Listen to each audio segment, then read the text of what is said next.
John Adair, world's leading authority on leadership and leadership development, has written 30 books on the subject.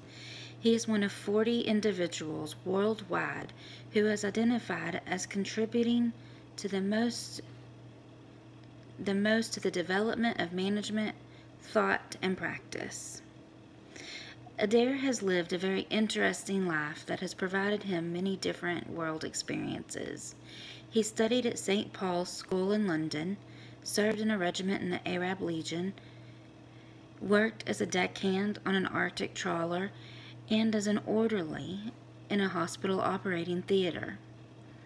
After Cambridge, Adair was named Senior Lecturer in Military History and Leadership Training Advisor at the Royal Military Academy in Sandhurst. He became the first Director of Studies at St. George's House in Windsor Castle, the Associate Director of an Industrial Society, and the world's first Professor in Leadership Studies at the University of Surrey. Adair also helped to found Europe's first Center for Leadership Studies. Adair's impressive career in leadership continues. He received the Lifetime Achievement in Leadership Award. China even named him its first honorary professor of leadership, and he now serves as a national and international advisor on leadership development. He has written 30 books on the subject of leadership, including Not Bosses, but Leaders: How to Lead the Way to Success. This book was first published in 1987, with additional editions after that. The third edition was published first in 2003, and again 4 additional times in 2006, 7, 8, and 9. The Sunday Times said that John Adair is the first professor of leadership studies in the world, and he remains the most distinguished figure in the field. Adair was contacted by a young manager who expressed a desire to learn to lead a company with confidence. The young manager wanted a checklist or key points to guide him as a leader and a manager in his new role as a chief executive. Adair was intrigued by the challenge and agreed to meet with the young manager on several occasions to discuss basic leadership. Adair later decided to paraphrase their meetings in the book titled Not Bosses but Leaders to guide future leaders.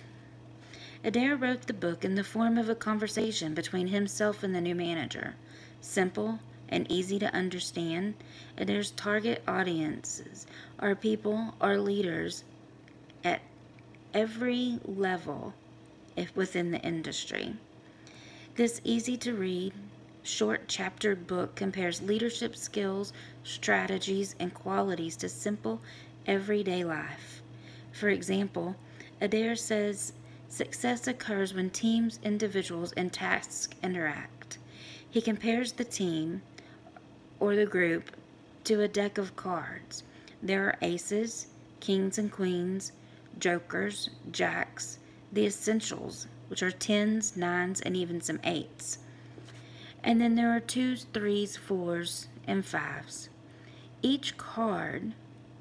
Every card is essential to the deck, just as every team member is essential to the group. The text utilizes core strategies. It is simple